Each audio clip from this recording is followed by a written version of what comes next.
Loss is a fact of life. We've all experienced it in one way or another, whether we've lost a competition, a job, or a loved one. We felt the sting of disappointment in ourselves or in the world around us. How much of this can we blame ourselves for? What is the difference between loss that results from choices we've made and loss suffered from elements beyond our control? I'm Cody, and today on the Mutant Agenda we'll be taking a look at how X-Men Gold issue 36 addresses these questions. With the help of artist Pere Perez, colors by J. David Ramos, and lettering by Corey Petit, Marc Guggenheim has thoughtfully concluded his run on X-Men with a poignant examination of the team as people instead of superheroes. Since the early Claremont days, this has been a series known for exploring relationships as much as punching giant robots in the face, and issue 36 of Gold emphasizes this in a way that has us contemplating loss.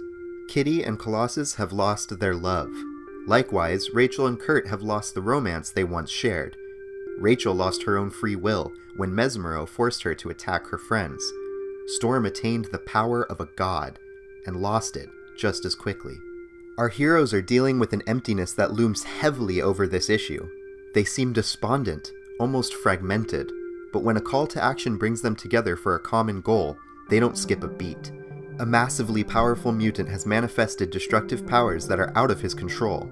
He has given up, convinced that he has no choice but to submit to this change in his life, to the loss of his innocence.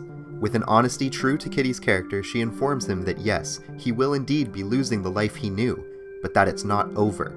What happens now is entirely up to him. He can control these powers, but he has to choose to.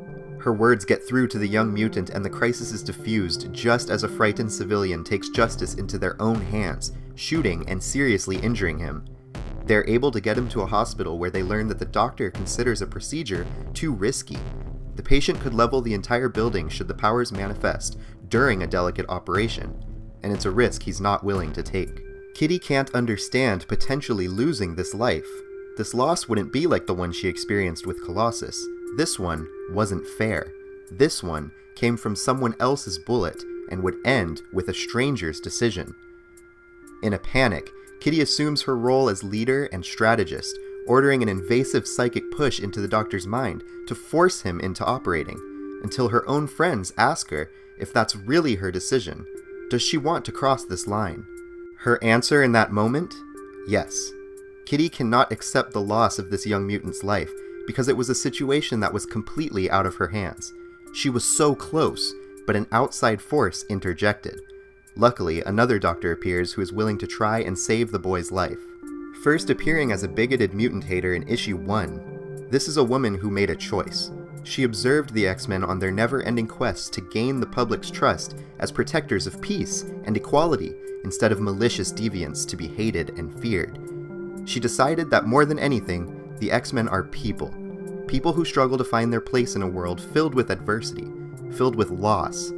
For that reason, she will try to save a mutant's life today. The final page of this issue and the final page of X-Men Gold as we know it features a cold waiting room. Our heroes sharing a seat as they anticipate news from the doctor. "How long is it going to be?" Rachel asks. "Do you think he'll make it?" "I don't know," Kitty replies, a look of fear across her face. At this point in our story, what our heroes have lost is control. This is out of each and every one of their hands, and nothing is more terrifying. Feeling hopeless is a difficult, frightening experience for all of us, but for a superhero, it's alien. It's something altogether incomprehensible. Of all the loss detailed in the pages of this book, it's the loss of control that leaves our heroes speechless. This idea of losing control is further evidenced in Kitty's actions earlier in this issue. In her own words, it's our choices that define us, not our circumstances. She nearly let the situation push her to a rash decision that played with human lives, all in an effort to avoid the uncertainty that accompanies the loss of control.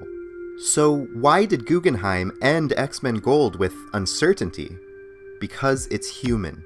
Uncertainty is the great disruptor.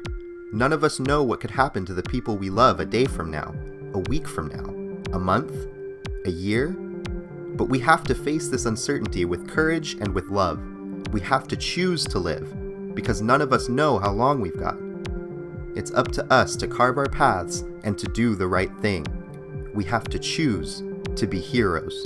Artist Perez leaves us with a final image, a triumphant display of the X-Men Gold team in their superhero garb, as imposing as grand as any superhero should be. But a much smaller image accompanies it, an image featuring some of the same characters, small, but together, in a quiet waiting room, a place of uncertainty, because they're human, just like us.